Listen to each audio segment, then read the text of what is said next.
संजय कुमार जी, दो आरोप कि 20 साल का कुछ लेखा जोखा है नहीं, तो बिहार से एसआईआर का एक प्रयोग किया गया जिसके तहत घोटाला करने की, वोट चोरी करने की कोशिश का पूरा षड्यंत्र रचा गया, स्क्रिप्टेड किया गया। और दूसरा, आपने सुनी लिया, फराज किदवई साहब कह रहे हैं कि एनसीआरबी के आंकड़ों के मुताबिक आप बिहार का असली चेहरा छिपा नहीं सकते। धन्यवाद अनुराग भाई। मेरे ख्याल से दो बातें हैं। एक जो एसआईआर की प्रक्रिया है वो एक वैधानिक प्रक्रिया है जिसको कि सुप्रीम कोर्ट ने भी माना कि ये time to time election commission का अधिकार है और इलेक्शन कमीशन को ये काम करना है। और वो प्रक्रिया पर कोई सवाल नहीं उठा रहा, मंशा पर सवाल उठाया जा रहा है सरकार के, बीजेपी के, कि उस प्रक्रिया का गलत इस्तेमाल किया जा रहा है। बृजलाल का उदाहरण दिया गया। तो ये तो नैरेटिव की बात है कि आप कैसे उसको हाफ ग्लास फुल देखते हो या हाफ ग्लास खाली देखते हो, ये आपके ऊपर है ना। अब सच्चाई ये है कि बहुत सारे जो वहाँ पे वोटर्स थे वो शिफ्ट कर गए, बहुत सारे वोटर्स गुजर गए, बहुत सारे वोटर्स फर्जी भी मिले। तो सबका रिवीजन होना जरूरी था और वो इलेक्शन कमीशन ने किया। तो इसको लेकर घबराना नहीं चाहिए। ये घबरा क्यों रहे? मैं तो यही प्रश्न इनसे पूछता हूँ, चाहे वो टीएमसी हो, सपा हो या डीएमके हो, वो घबरा क्यों रहे? घबराने की तो कोई बात नहीं है। इनके घबराने की बात इसलिए है क्योंकि शायद इनके मन में कोई द्वंद्व है। इनको कहीं ना कहीं अंदर से कुछ ना कुछ तो सता रहा है और इसके कारण ये इसका अपोज कर रहे हैं। अब रही बात कि मुद्दों पे आने की या एसआईआर की, तो आप बिहार का अगर आप देखें कि चुनाव की तैयारी जब शुरू हुई तो राहुल गांधी जी और तेजस्वी जी वोट चोरी यात्रा लेके निकले, है ना। उन्होंने वही निकले और सितंबर 1 तारीख के बाद जब राहुल गांधी वहां से निकले तो फिर गायब ही हो गए। फिर वो बिल्कुल अभी हाल फिलहाल में वापस वहां पे गए। इस बीच राजद ने अचानक से रियलाइज किया कि अरे ये तो वोट चोरी तो कुछ है ही नहीं, क्योंकि इन्होंने ये सोचा था कि सुप्रीम कोर्ट कुछ ना कुछ इसमें आदेश देगी। सुप्रीम कोर्ट ने कुछ गलत पाया नहीं। सुप्रीम कोर्ट ने देखा सिर्फ एक चीज, जो आधार कार्ड इंक्लूड करवाया, उसके अलावा सुप्रीम कोर्ट ने बिल्कुल क्लीन चिट दिया, सारी प्रक्रिया को आगे बढ़ने का काम कराया। तो देन ये रियलाइज किए कि ये तो गलत हो गया, ये हम वोट चोरी, हमें लगा कि इससे माहौल बन जाएगा। माहौल बना नहीं, तब इन्होंने अचानक से जो है रोजगार, ये वो अपने डेवलपमेंट की बात पे आने लगे। अब रही बात, दूसरी बात आपकी, तो इससे हमारे विकास का जो मुद्दा है वो कहीं भटकने वाला नहीं है। हम लोगों ने विकास किया है। नीतीश जी को विकास पुरुष कहा जाता है। नीतीश जी की जो छवि रही है वो इतनी क्लीन छवि रही है कि आजकल एक मैं वायरल वीडियो देख रहा हूँ, रील देख रहा हूँ। नीतीश जी की ही छवि क्लीन रह पाए, केवल वही सुशासन बाबू बन पाए। सुशासन के मामले में बिहार जो है वो कहीं स्टैंड नहीं कर पाया। देखिए, वर्ल्ड में कोई ऐसा जगह नहीं है, ये सिर्फ तेजस्वी यादव क्लेम करते हैं अपने घोषणा पत्र में कि वो अपराध मुक्त बिहार बना देंगे। भाई, कौन सा समाज वर्ल्ड का ऐसा है जो अपराध मुक्त हो सकता है? अब अपराध मुक्त और अपराध का संरक्षण देना दोनों अलग अलग बातें हैं। अपराध नियंत्रित समाज बनाया जा सकता है, अपराध नियंत्रित समाज बनाया सकता है, लेकिन तेजस्वी यादव जी ने कहा है कि अपराध मुक्त कर देंगे, 100% अपराध खत्म कर देंगे। अब भाई भाई में लड़ाई हो रही है, अगर झगड़ा हो गया, कट्टा चल गया, तो अब उसको कैसे कोई नियंत्रित कर सकता है? भाई, कैसे उसको रोक सकता है ना? तो ये आपस में, जैसे इनके घर में लड़ाई हो रही है, इनके बहू के साथ इनकी लड़ाई हुई, तो ऐसे अपराध को कैसे रोकेंगे कोई? ये तो घरेलू मामले। और आप बिहार में, भाई साहब, आप इतने बेचैन हैं, आप लड़ क्यों नहीं लिए बिहार में? मतलब समाजवादी पार्टी अगर इतनी बेचैन है बिहार इलेक्शंस को लेकर के, तो मुझे लगता है कि कुछ कर लेना चाहिए था आपको महागठबंधन के साथ। बहुत बार इन्होंने ट्राई किया है, समाजवादी पार्टी ने बहुत बार ट्राई किया है, बिल्कुल जीरो से वहां से लौटे हैं, इसलिए अब हिम्मत नहीं कर सकते। मैं आता हूं, रुक जाइए फराज साहब, मैं आता हूं। फराज भाई, मैं आता हूं, 2 बार आ चुका हूं आपके पास। कंचना जी का रुख करूंगा मैं। कंचना जी, सवाल यह है कि 20 सालों के विकास का लेखा जोखा लेकर के यहां पर संजय कुमार मेरे साथ खड़े हुए स्टूडियो में कह रहे हैं जिस मुद्दे पर बात करनी हो कर लीजिए, मुख्यमंत्री से लेकर विकास कार्यों तक। सवाल यह है कि एसआईआर के मुद्दे पर आरजेडी हो या कांग्रेस का मैं कांग्रेस से पूछूंगा, मैं आरजेडी का पूछ रहा हूं, बैकफुट पर क्यों आ गए? मतलब शुरुआत हुई थी एसआईआर के मुद्दे पर चुनाव बहिष्कार तक जाने की। ये आप ही के नेता तेजस्वी यादव का बयान था कि अगर यह प्रक्रिया नहीं रुकी तो हम चुनाव का बहिष्कार भी कर सकते हैं अगर जनता का समर्थन मिला तो क्या जनता का समर्थन नहीं मिला आपको, इसलिए चुनाव का बहिष्कार नहीं हुआ? या फिर बैक स्टेप आने की कोई और वजह थी, बैकफुट पर आने की कोई और वजह थी एसआईआर को लेकर?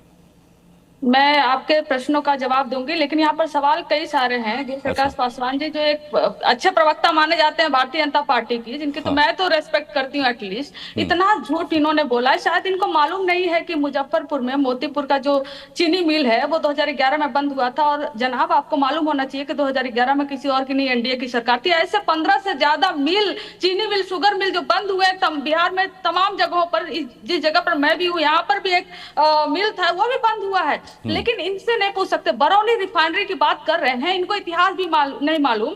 ये भारतीय जनता पार्टी तो अभी तक सरकार में अकेले दम पे आई नहीं है, तो ये तो एक भी इंडस्ट्री और एक भी चीनी मिल और एक भी कंपनी और एक भी फैक्ट्री तो खोले नहीं होंगे कि जो इनका खोला हुआ बंद हो गया होगा। बरौनी रिफाइनरी 1964 में जानते हैं कैसे बना था? सोवियत संघ के सपोर्ट से बना था, सोवियत संघ के सपोर्ट से बना था। और पश्चिम बंगाल हो, उत्तर प्रदेश हो, झारखंड हो, तमाम राज्यों में यहाँ के डीजल जो है वो सप्लाई होते थे। सर आपको इतना तो ज्ञान होना चाहिए। और वही सोवियत संघ, आप बताइए आज आप यूएस की तरफ है, ट्रंप ने कितने रिफाइनरी यहाँ पर खुलवा दी धमकी देकर, बंदूक की जो आप कट्टा और कनपट्टी की बात करते हो ना, ट्रंप जी ने कट्टा लेके मोदी जी के कनपट्टी पे रखा और फिर बोला कि सारे। अब ये तो गलत भाषा है। जब मोदी जी कहते हैं कनपट्टी पे कट्टा रख दिया, तब आप कहते हैं आपत्तिजनक भाषा है। अब आप खुद ही कह रहे हैं कि ट्रंप ने मोदी की कनपट्टी पर कट्टा रख दिया, ये क्या बात हो गई कंचना जी? जिस भाषा शैली को आप इंडोर्स नहीं करते, आप वो भाषा शैली में खुद क्यों बात कर रही हैं? अनुराग जी आपने किसी के बीच में इतना नहीं, मैं आपसे नहीं, मैं आपको जब तक आप बोल नहीं लेंगे किसी और के पास जाऊंगा नहीं। मैं तो आपसे चर्चा कर रहा हूँ, बात कर रहा हूँ कि भाई आप किसी भाषा पर आपत्ति करते तो वही भाषा आप खुद क्यों बोलते हैं? ये तो टेक्निकली गलत है ना। ट्रंप ने मोदी जी के कनपट्टी पर रिवॉल्वर नहीं रखी, कट्टा नहीं रखा। अब आप सुन लीजिए, अब आपको मेरी बात सुननी पड़ेगी क्योंकि अरे नहीं, बिल्कुल सुनूंगा। बोलिए ऑब्जेक्शन आपने किया है तो सुननी पड़ेगी। हमारे देश के आजाद भारत के, हमारे देश के पहले प्रधानमंत्री होंगे जो इतना नीच भाषा का उपयोग करते हैं। और जब इतना छोटा और नीच भाषा का उपयोग अगर प्रधानमंत्री करे, और जानते हैं क्यों करते हैं? क्योंकि वो जानते हैं कि गप्पू पप्पू चप्पू करेंगे, कट्टी और कनपट्टी और ये कट्टा करेंगे, तो इस लेवल पे उतरकर अपोजिशन हमें जवाब ही नहीं दे पाएगी। और जब इस लेवल पर उतरकर जवाब नहीं दे पाएगी, उनके सारे मुद्दे नौकरी और ये सारे गौण हो जाएंगे। तो ये जो बीजेपी का स्ट्रेटजी है ना, बिलो द बेल्ट जाकर भाषा उपयोग करने का, तो आपको फायदा होगा क्योंकि बिहार की जनता बड़ी सुधी है। ये तो अच्छा काम हो रहा है आपके लिए। इनको बिहार की जनता को पता चलेगा बीजेपी के पास आपको पप्पू टप्पू करने के लिए कुछ है नहीं। आप मुझे बोलने नहीं दे रहे हैं। आप मेरी बात सुनिए। मैं तो बात कर रहा हूं आपसे। देखिए चुनावी मंच नहीं है कंचना जी, मैं बात कर रहा हूं आपसे। हाँ। बिल्कुल बात कर रहे हैं तो आप मेरी जवाब भी लेंगे, मैंने सुना। अब आप सोचिए कि जब हम नौकरी और रोजगार की बात कर रहे हैं और देश के प्रधानमंत्री आकर यहाँ कट्टा की बात कर रहे हैं, और सेम उनके एक कैंडिडेट जो हैं एक व्यक्ति की हत्या कर देते हैं, गाड़ी उन पर चढ़ा देते हैं, और वो 4 दिन तक आदमी 40-40 गाड़ियों का काफिला लेकर घूमता रहता है। प्रेशर पड़ने पर FIR होता है, वहां पर भी जाकर पुलिस से अपना बैग, अपना अटैची जो है वो कोई ढो रहा होता है। तो ऐसे बेशर्म लोग, मुझे लगता है भारतीय जनता पार्टी ये रंगदारी देते हैं। हमारे आरजेडी का फुल फॉर्म बताते हैं, ये बेशर्म जनता पार्टी है। बेशर्म जनता पार्टी थेथर पार्टी है, ऐसी पार्टी जिनको कोई लज्जा नहीं है। एकदम ये शर्म बेच खाए हुए ये लोग हैं कि आकर आप गुजरात में जाते हो। कंचना जी थोड़ा इम्प्रोवाइज कीजिए। मैं आप बीजेपी का कोई नाम रखिए, मैं मना नहीं कर रहा, पर जब आप कहती हैं बेशर्म जनता पार्टी तो आप जनता को बेशर्म कह रही हैं। आप थोड़ा सा इस बात का ध्यान रखिए। मतलब मैं कह रहा हूं कुछ और नाम रख लीजिए, मैं आपत्ति नहीं कर रहा। नहीं, आरजेडी का फुल फॉर्म आप मैं आपत्ति कर रहा हूं उस पर, मैं आपत्ति कर रहा हूं। मैं कौन सा इंडोर्स कर रहा हूं? बहुत गलत बात है, बहुत गलत बात है, बहुत गलत बात है। अगर आरजेडी का कोई और नाम रखा गया राष्ट्रीय जनता दल के अलावा तो बहुत गलत बात है। आप सिर्फ मेरे ऊपर आपत्ति कर रहे हैं। अगर आप नहीं, मुझे आपसे बात करके अच्छा लग रहा है, मुझे आपसे बात करके अच्छा लग रहा है इसलिए कर रहा हूं। अनुराग जी अगर ऐसे ही फराज भाई से मैंने बात की क्योंकि अच्छा लग रहा था मुझे। अनुराग जी अगर आप आपत्ति जताए होते ना, आपके जैसे बड़े बड़े अगर जर्नलिस्ट आवाज उठाए होते ना किस तरह से भाषाई मर्यादा प्रधानमंत्री। आपने कंचना जी कल का डिबेट नहीं देखा? मैंने पूछा था कि योगी आदित्यनाथ को क्या जरूरत थी वहां पर इस तरीके की भाषा शैली की। कंचना जी मैंने कल आपत्ति उठाई थी, कंचना जी कल की डिबेट में मैंने आपत्ति उठाई थी कि योगी आदित्यनाथ के पास क्या विकास कार्य गिनाने के लिए नहीं थे जो वो अप्पू पप्पू टप्पू कर रहे थे वहां पर। मैंने ये बीजेपी से कल भी सवाल पूछा था कि प्रधानमंत्री मोदी को क्या यह भाषा शोभा देती है कि कनपट्टी पर कट्टा रख करके कांग्रेस से जो है मुख्यमंत्री और उप मुख्यमंत्री का पद छीन लिया आरजेडी ने। मैं आपत्ति उठाता हूं, ऐसी बात नहीं है। आपने सवाल आपने उठाया था, आपको हाँ। उसके लिए धन्यवाद। अब मैं जी। अब जो आपने सवाल किया उस पर बोल दूं। बोलिए।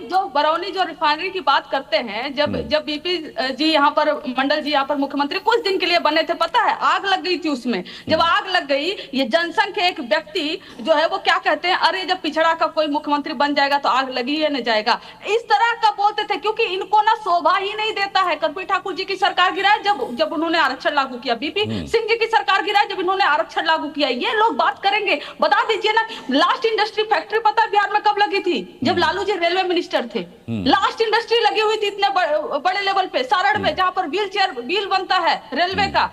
लेकिन ये बता दे, इतने समय पर इन्होंने कितनी फैक्ट्री दी बिहार में? यही पूछा था आज मैंने सवाल अभी। होगा ना कि प्रधानमंत्री अगर आए कहीं पर तो अच्छी भाषा का उपयोग करे, इंडस्ट्री और फैक्ट्री लगाने की बात करे, और पिछले अपने भाषण में जो बोल कर गए हैं उसको बताने के रहे उनके पास कि हाँ मैंने ये किया, मैंने ये कहा था। इस तरह से चुनाव जीतेंगे बिहार में तो बिहार का क्या होगा? बिहार का क्या होगा? ठीक है गुरु प्रकाश, यही सवाल मैंने आपसे पूछा था कि लालू काल में क्या बंद हुआ, वो तो आपने गिना दिया, लेकिन नीतीश काल में क्या शुरू हुआ वो कौन गिनाएगा? नहीं अनुराग जी, भाषाई मर्यादा की बात हो रही थी। इन चुनावों को इतिहास में जब लिखा जाएगा तो याद किया जाएगा कि कांग्रेस पार्टी का आधिकारिक मंच था, कांग्रेस पार्टी के नेता मौजूद थे, कांग्रेस पार्टी के झंडे लहरा रहे थे, और एक अति पिछड़ी जाति से आने वाले प्रधानमंत्री जी की स्वर्गीय माता जी के लिए किस प्रकार के शब्दों का उपयोग हुआ था। मतलब मुझे लगता है कि भाषाई संस्कार और भाषाई मर्यादा यदि ऐसे लोग बताए तो विचित्र बात होती है, नंबर एक। नंबर दो, बिहार आज पूरे देश में इथेनॉल प्रोडक्शन में नंबर 1 बना हुआ है। क्यों बना हुआ है? पेप्सिको का फैक्ट्री है, सीमेंट फैक्ट्री है। यहाँ लाइन से देकर के देखिए, शिक्षा हो, रोजगार हो, इंफ्रास्ट्रक्चर हो। आईआईटी पहले था क्या? आईआईएम पहले था क्या? पटना एयरपोर्ट का नया बिल्डिंग देखा है आपने? दरभंगा में एयरपोर्ट था क्या? पूर्णिया में एयरपोर्ट था क्या? क्या बात कर रहे हैं आप? मखाना का बोर्ड आप लेकर के आए क्या? मतलब विचित्र मुझे लगता है कि विकास की, मैं आपके बीच में नहीं बोल रहा था, धन्यवाद। और ये बात कर रही थी भाई बीपी मंडल, कंचन जी, मैं आपके बीच में नहीं बोल रहा था, मैं आपका बड़ा सम्मान करता हूं। सवाल पूछना है, टाइम मांग रही हूं। से डिबेट हो अनुराग जी के शो में। जी, आपके पहले सवालों का जवाब दे रहे हैं, मुझे रोक लीजिएगा, मैं चुप हो जाता हूं। मैं अपनी बात को पूरा, और मतलब, और ये जननायक कर्पूरी ठाकुर जी की बात हो रही थी। लालू जी ने कपटी ठाकुर बोला था, जननायक कर्पूरी ठाकुर जी को कपटी ठाकुर कहकर के संबोधित किया था। ऐसा संकर्षण ठाकुर जी ने अपनी किताब में लिखा। संकर्षण या तो अगर डिबेट यदि खराब करना है अनुराग जी को बता दीजिए, मैं उनके बारे में शांत बैठा था। अनुराग जी, मैं उनके बारे में शांत बैठा था। ये डिबेट बर्बाद करना है तो बता दीजिए, मेरा ऐसा स्वभाव और संस्कार नहीं। आप बोलिए। जननायक कर्पूरी ठाकुर, मैं अपनी बात पूरी कर लेता हूं, धन्यवाद। जननायक कर्पूरी ठाकुर जी को भारत के सर्वोच्च सम्मान से उनके शताब्दी वर्ष में किसने सम्मानित किया था? और उनको कपटी ठाकुर किसने बोला था? तो जननायक कर्पूरी ठाकुर को कपटी ठाकुर बोलेंगे तब इनको शर्म नहीं आई। शरद यादव के बेटे को टिकट नहीं देंगे, दुर्दांत अपराधी शहाबुद्दीन के बेटे को टिकट देंगे तब इनको शर्म नहीं आई। जब 12 नरसंहार होता है, 58 दलित महिला, दलित बच्चों को नरसंहार कर दिया जाता है, हत्या कर दी जाती, तब इनको शर्म नहीं आई। और किस मुंह से बात करते हैं? रीतलाल यादव बहुत बड़े संत हैं क्या? सूरजभान बहुत बड़े संत हैं क्या? कैसी बात कर रहे हैं आप लोग? जिसका नाम ओसामा हो, जिसके पिता शहाबुद्दीन हो, वो यहाँ पे महात्मा ओसामा का मतलब शेर होता है गुरु प्रकाश। मॉरल साइंस, ओसामा का मतलब शेर होता है। अरे नहीं, एक ओसामा बिन लादेन अगर आतंकवादी निकला तो क्या सारे ओसामा बदनाम हो जाएंगे? कमाल कर रहे हैं आप। मैं बोल सकता हूं, ओसामा का शाब्दार्थ जो है वो उसका मतलब होता है शेर या शेर के जैसा। नाम ओसामा पे आप आपत्ति कर रहे हैं, मैं आपके ऊपर नहीं बोलूंगा जी। मैं आपके ऊपर हाँ, आपत्ति आपका मैं ले लेता हूं, लेकिन यही कांग्रेस पार्टी थी ना। दिग्विजय सिंह आपको याद है ना? हाफिज सईद जी, ओसामा जी, इस प्रकार से तुष्टीकरण की राजनीति करने का देश पहचानता है, और यही कांग्रेस पार्टी की सरकार थी। आप भी उस समय पत्रकार रहे होंगे जब प्रधानमंत्री ने कहा था कि देश के संसाधनों पे पहला देश के मुसलमानों का है। आपने कहा होता वंचितों का है, शोषितों का है, पीड़ितों का है। और एक आखिरी बात कह के अपनी बात को मैं समाप्त करूंगा। राहुल गांधी जी आए थे राजनीतिक पर्यटन करने, बिहार के मान सम्मान स्वाभिमान दशरथ मांझी माउंटेन मैन, उनके घर भी गए थे। उनके बेटे को कहा था हम आपको बोधगया से चुनाव लड़वाएंगे, सिंबल देंगे। उनके बेटे गए थे, राहुल जी ने मिलने तक का समय नहीं दिया। आज की खबर है अनुराग जी, पंजाब के कांग्रेस के अध्यक्ष ने सरदार बूटा सिंह कहा ये रंगरेटा समाज का है, ये काला रंग का है। उनके स्किन पे टिप्पणी करने वाले ये लगातार अपने पार्टी के राजेश राम जी एयरपोर्ट के बाहर पिटवा दिया था। किस मुंह से आप बात करते हो दलितों की? गुरु प्रकाश जी, समय की कमी है और मैं चाहता हूं कि आपत्ति करने वालों को भी समय दूं कि वो अपनी आपत्ति दर्ज करा सके। ठीक है।